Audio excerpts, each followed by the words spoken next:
Hey guys, for the ones that have been asking if I'm doing alright by spamming me with 200 different messages in PlayStation, I'm doing fine. I just don't want to play this game anymore, really.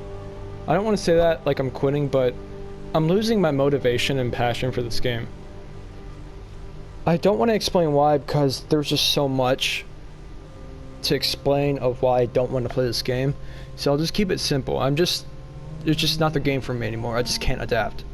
That's all I can say.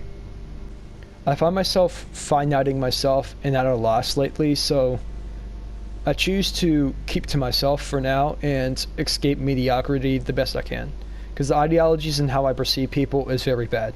With enough of my depressive mood, getting straight into it, starting off with the headpiece. Beast of Horcus 3 is definitely my option for this. Not only because it stands out the more I look at it, but it stands out to a certain vibe I'm looking for in blend color palettes. With Beast of Horcus 3, I chose to blend it, and it looked very nice to me with my symbol. So a staunch of pink, purple, and a dark violet raven-like black is something I was going for. And as I looked at it more, it just stood out on the battlefield to me. And with paint pattern, we have the symbol. People would argue that they won't be able to get this because it costs too much, but the symbols are definitely worth it if you're looking for something that might be unique compared to edgy-ass masks such as Apollyon wolves and people rocking wolf victory poses and stuff.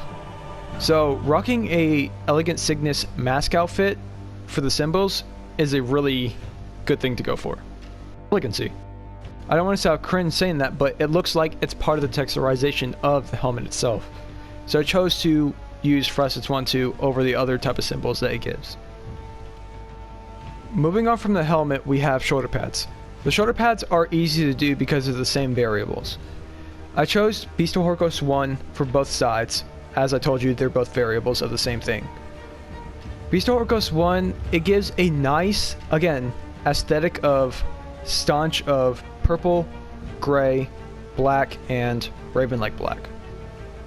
And I thought it fit with the gold material very well, the more I look at it from afar. And as I'm battling somebody, the shoulder pads really show with the fragmented beast symbol that gives an outer glow, so I decided to use it as something that just stood out to me as I fight somebody. But for the symbol, this is exclusive. If you need an alternative, just go Frosted's 1-2 or Frosted's 1-6. Fragmented Beast 2 I chose because obviously it's exclusive, but I chose it because it gives a nice purplish aesthetic with an outer glow that changes to white to match with what the paint pattern is trying to give. So it gives a nice blend of color theory to it. And I chose to use it because it just stood out to me as I look at it more and more and more. Moving on from shoulder pads, we have chest and back. Chest and back, I would say, was not a problem for me because I just went with Beast of Horcus 1 again. But this was challenged by Beast of Horcus 3, but Beast of Horcus 3, if you look at the bottom right, that black spot, yes, every detail matters to me. It was just completely blank and didn't feel natural, so I went with Beast of Horcus 1. It filled in the gap of where I needed the bottom right near his stomach area to fill up. And with that being said, that's pretty much it. There's not much thought into the paint pattern, but for the symbol, it's the same as the faceplate. This symbol really, it resides in me. I really like it. It just stands out to me as just a symbol of elegancy to me. I really like looking at it, and it's something I really do cherish for most of the symbols that For Honor can give. Moving on from chest and back, we have standards. Standards is Beast of Horcus 1 yet again. So for Beast of Horcus 1, I chose it again because I didn't want too much detail or else it would look off the way you see it now. So I chose Beast of Horcus 1 to give little detail as possible with squiggly lines to blend in with the symbol I will be talking about. Going to the back of it, looking at the cape, it's a blend mixture with the symbol. There's not much going there for it, but it still gives me black for the cape and then gives me a nice blend of purplish and pink. And as for the symbol, this was arguably the hardest thing for me to choose, but the more I looked at it, the more it matched my color palette for a blend I needed. So I chose to look at it again and again and again And the more I looked at it, the white blend to purplish to pure blue of all the symbols from every faction really stood out to me. So I kept it as just a symbol of diplomacy, as it says in its own symbol. And that pretty much completes my paint patterns and symbols. Moving on to ornament, this isn't much of a problem based on what you want. It is completely your choice, optional, not mandatory.